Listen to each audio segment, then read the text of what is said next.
नमस्कार वंदे मातरम विद्यार्थी मित्रों। जैसे कि हम कक्षा 8वीं का सामाजिक विज्ञान विषय जिसमें हम पाठ 7 सत्याग्रह महात्मा गांधी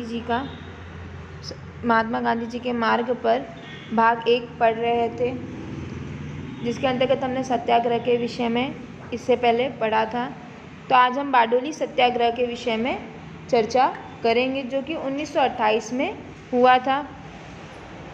ठीक, इसका मुद्दा ये था कि जो अंग्रेज सरकार थी उसने क्या कर दिया था कि बारडोली के किसानों पर 22% कर की वृद्धि अर्थात लगान की वृद्धि कर दी थी।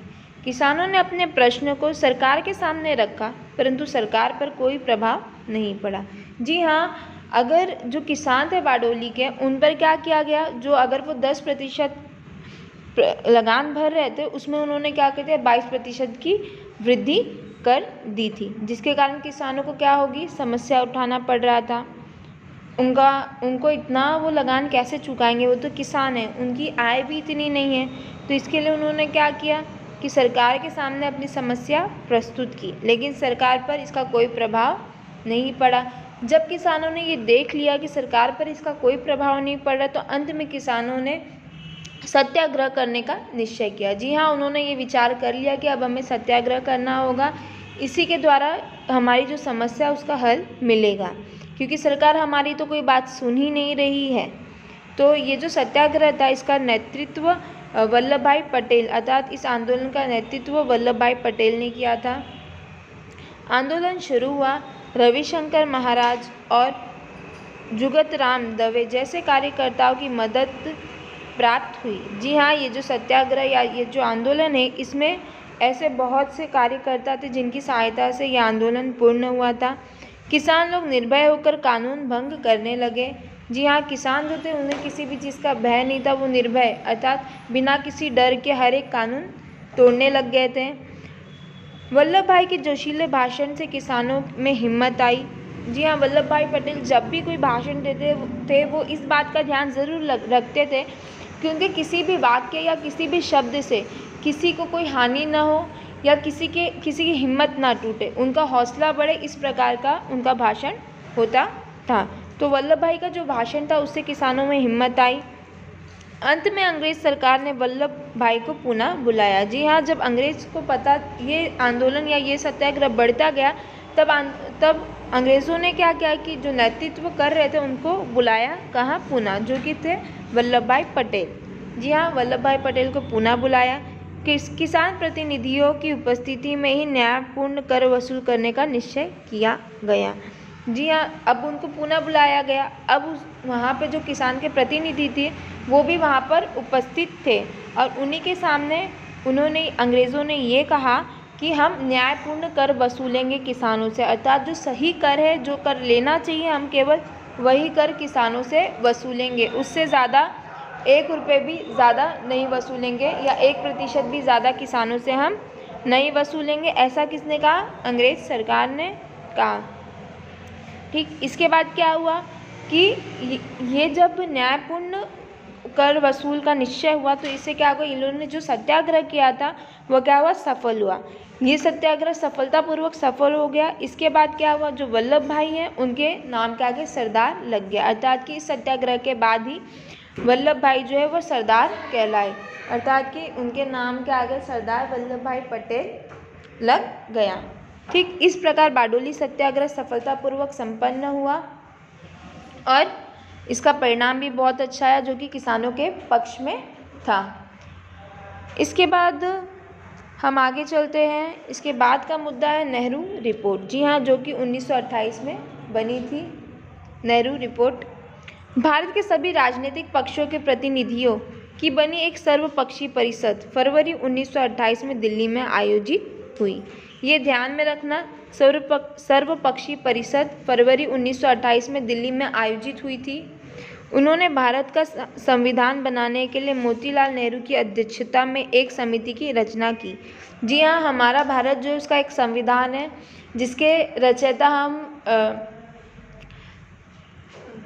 डॉक्टर बाबा साहब आम्बेडकर को मानते हैं। जी हाँ, वो रचयिता थे, लेकिन ये जो संविधान रचा गया था वो किसकी अध्यक्षता में था, मोतीलाल नेहरू की अध्यक्षता में था। और ये जो समिति बनाई गई थी, ये संविधान रचने के लिए एक समिति की रचना की गई थी।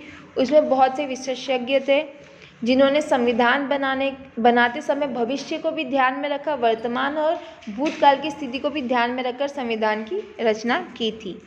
इन्होंने सभी पक्षों के अनुकूल हो ऐसा संवैधानिक प्रारूप तैयार किया जिसे नेहरू प्रारूप या रिपोर्ट के रूप से जाना जाता है।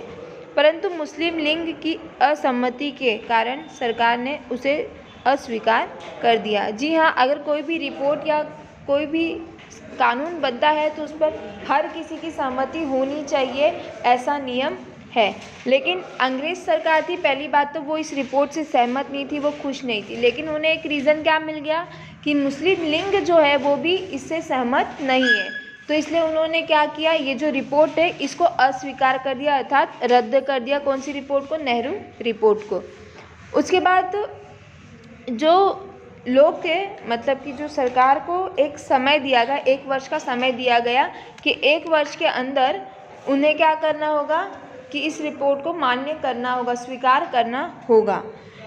लेकिन सरकार उसे स्वीकार नहीं कर रही थी, जिसके बारे में हम पढ़ते हैं अभी। पूर्ण स्वराज्य का प्रस्ताव जो कि 1929 में आया। नेहरू रिपोर्ट के अनुसार सांस्थानिक पहलू पर उत्पन्न हुए विवाद को सुलझाने के लिए सरकार को दिए गए समय की अवधि पूरी हो जाने से कांग्रेस ने लाहौर में जवाहरलाल नेहरू की अध्यक्षता में एक अधिवेशन बुलाया। जी हाँ, ये जो नेहरू रिपोर्ट है इसके कारण क्या हो गया था, विवाद उत्पन्न हो गया था।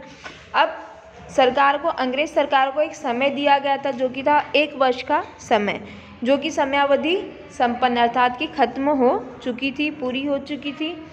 अब उसमें क्या हुआ, अब जब ये जो रिपोर्ट है इस पर कोई भी सरकार का कोई भी ये रिव्यू नहीं आया कि हाँ क्या होना चाहिए क्या नहीं होना चाहिए, या सरकार ने कोई बात नहीं की इस रिपोर्ट पे। तो उसके बाद क्या हुआ, कांग्रेस ने लाहौर में जवाहरलाल नेहरू की अध्यक्षता में एक अधिवेशन बुलाया। सरकार का कोई भी प्रतिभाव न मिलने से रावी नदी के किनारे हुए इस अधिवेशन को पूर्ण स्वराज्य के बारे में प्रस्ताव पारित किया गया। जी हाँ, जब सब लोगों ने देखा कि अंग्रेज सरकार ने कोई भी प्रतिभाव नहीं दिया इस रिपोर्ट पर, तो क्या निश्चय हुआ रावी नदी के किनारे कि अब हम क्या करेंगे, पूर्ण स्वराज्य, अर्थात कि हमारे राज्य पर या हमारे देश पर किसी का भी हक ना हो, हम किसी के भी अंदर रहकर काम ना करें, किसी भी विदेशी को हम पर हक ना दे। इस प्रकार का क्या हुआ, निश्चय हुआ, जिसको कि पूर्ण स्वराज का प्रस्ताव कहते हैं।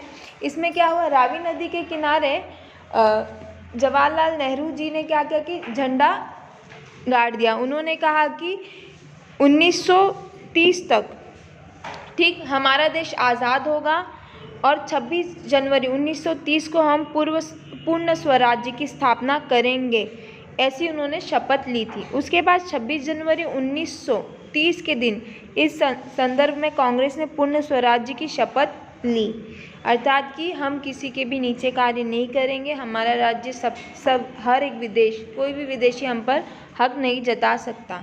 इस प्रकार की शपथ ली गई थी। वो भी किस कारण, क्योंकि जो भी नेहरू रिपोर्ट तैयार हुई थी उस पर अंग्रेज़ों का कोई भी प्रतिभाव नहीं मिला, वो उसे अस्वीकार कर रहे थे, जिसके कारण कि हमें नुकसान हो रहा था, क्योंकि हमारे लिए कोई भी नियम नहीं बन पा रहा था हमारे देश के लिए। इस घटना के बाद में स्वतंत्र भारत के संविधान को भी इस तारीख से अमल में लाया गया। जी हाँ, 26 जनवरी के दिन ही ये तय हुआ था कि हम पूर्ण स्वराज्य की स्थापना करेंगे। उन्होंने ऐसी शपथ ली थी और इसी के बाद से स्वतंत्र भारत के संविधान में इस तारीख से अमल में लाया गया। और ये जो घटना है इसको क्या, हमारे जो संविधान है उसको इस घटना को इसी तारीख से जाना जाता है, 26 जनवरी के नाम से। ठीक, तो इस प्रकार क्या हो, पूर्ण स्वराज्य का प्रस्ताव आया और उस पर कार्य करना प्रारंभ हो गया। जैसा कि हमने देखा कि धीरे धीरे जो अंग्रेज़ थे उनका प्रतिभाव या उनका जो जोर था हम पर वो कम होता गया। हम सभी ने विरोध करना प्रारंभ कर दिया था। विरोध तो पहले से ही प्रारंभ हो चुका था, परंतु उस समय निश्चित नहीं था कि हमें पूर्ण स्वराज्य की स्थापना करनी है। लेकिन ये जो रिपोर्ट हुई, नेहरू रिपोर्ट के बाद जो रावी नदी के किनारे अधिवेशन हुआ, जो बातचीत हुई, जो निश्चय हुआ, जो शपथ ली गई 26 जनवरी 1930 के समय, उसके बाद ये तय हो गया कि हमें स्वतंत्र होना है अंग्रेज़ों से। ठीक, तो ये 26 जनवरी को तय हुआ था कि हमें किसी के भी अंदर में रहकर काम नहीं करना है। इस प्रकार पूर्ण स्वराज्य का प्रस्ताव हुआ और पूर्ण स्वराज्य की स्थापना भी हुई हमारे भारत में। तो विद्यार्थियों, इसी के साथ हम इस पाठ को समाप्त करते हैं। पाठ 7 हमारा यहीं पर समाप्त होता है। वंदे मातरम। नमस्कार विद्यार्थियों।